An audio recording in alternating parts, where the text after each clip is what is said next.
Good evening and welcome to the Business Day. I'm Milton Walker. Gas prices are going down tomorrow after holding firm last week. A litre of 87 and 90 gasoline will cost $2.65 less. $2.55 will be shaved off the price of automotive diesel, while the price of ultra-low sulfur diesel will decline by $2.56. Kerosene will cost $1.10 less. The price of propane is down by 10 cents and butane by 36 cents. There's a call this evening for manufacturers and exporters to agree on an export strategy for Jamaica. The call comes from the president of the Jamaica Manufacturers and Exporters Association, Richard Pandoe. TVJ's Andrew Laidley reports. JMEA President Richard Pandoe tackling Jamaica's trade deficit problem from inside his association.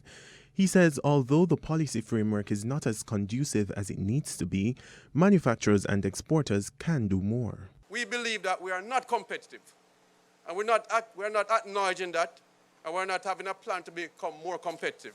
Jamaica's trade deficit, which is the difference between exports and imports, is currently at $4 billion. Mr.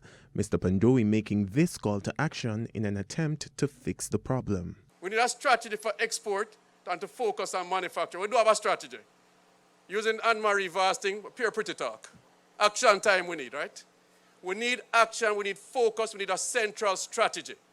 And I say this, it's not about politics, it's about the reality of going where we are. We need to sit down and have a policy that we're saying, this is what we're doing, this is how we're going to do it, measurable, quantifiable, and being every quarter or so we're evaluating ourselves against this strategy. He also argues that more work needs to be done on the merchandise and goods producing side to match the services sector, which continues to perform well. Our current account deficit, which is our goods and service traded, is widening. Actually, we're importing more goods and services than we're exporting. And it's widening, it's getting worse, that's the reality. That needs to be addressed. Now we talk about goods and services. The service sector is actually doing very well. Between remittances and BPO, their trade situation is a surplus. But that surplus is minuscule compared to the deficit on the merchandise, the goods part.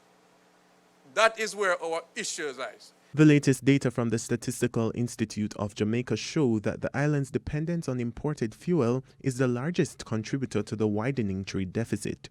Andrew Laidley, TVJ News. Currency trading ended today with the dollar selling for $134.79 Jamaican. The Canadian dollar is going for $100.29. Sterling is costing $165.88, while the euro sells for $148.98. The JC index lost 676 points today, and the junior market index is down by 89 points. Among the winners were Margaritaville, Jamaica Broilers Group, Proven Investments, Honeybun and Kingston Wharves. On the losing side were Access Financial Services, Paramount Trading, General Accident Insurance Company, Blue Power Group and Dolphin Cove. That's the Business Day. I'm Milton Walker. Good evening.